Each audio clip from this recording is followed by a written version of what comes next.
100 seat കിട്ടണമെന്ന് ഞാനുണ്ടല്ല. അന്ന് SDPI general secretary സ്ഥാനം ചാടി ഇങ്ങനെ രാഷ്ട്രീയ വനവാസത്തിന് പോകാൻ തയ്യാറുണ്ടാകും. UDF നല്ല ഭൂരിപക്ഷത്തോടു കൂടി അധികാരത്തിലേക്ക് തിരിച്ചു കൊണ്ടുവരാൻ കഴിഞ്ഞില്ലെങ്കിൽ ഞാൻ രാഷ്ട്രീയ വനവാസത്തിന് പോകുമെന്ന് ചോദിച്ചു. ഉറപ്പായി പോകും.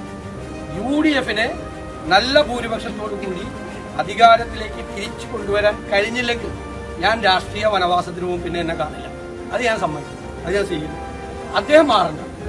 UDF 100-ലധികം സീറ്റ് കിട്ടിയാൽ അദ്ദേഹം രാജിവെക്കാന്ന് പറഞ്ഞാൽ ഞാൻ രാജിവെക്കരുത്. ഞാൻ ആജീവനാന്ത അവിടെ ഇരുന്നോട്ടെ.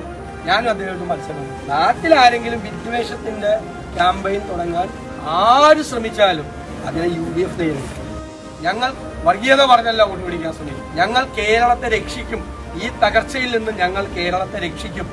ഞങ്ങൾക്കതിന് പദ്ധതികളും പരിപാടികളും അത് ഞങ്ങൾ സമയത്ത് പ്രഖ്യാപിച്ച് ജനങ്ങളെ വിശ്വാസത്തിലെടുത്ത് നല്ല ഭൂരിപക്ഷം നേടി അധികാരത്തിൽ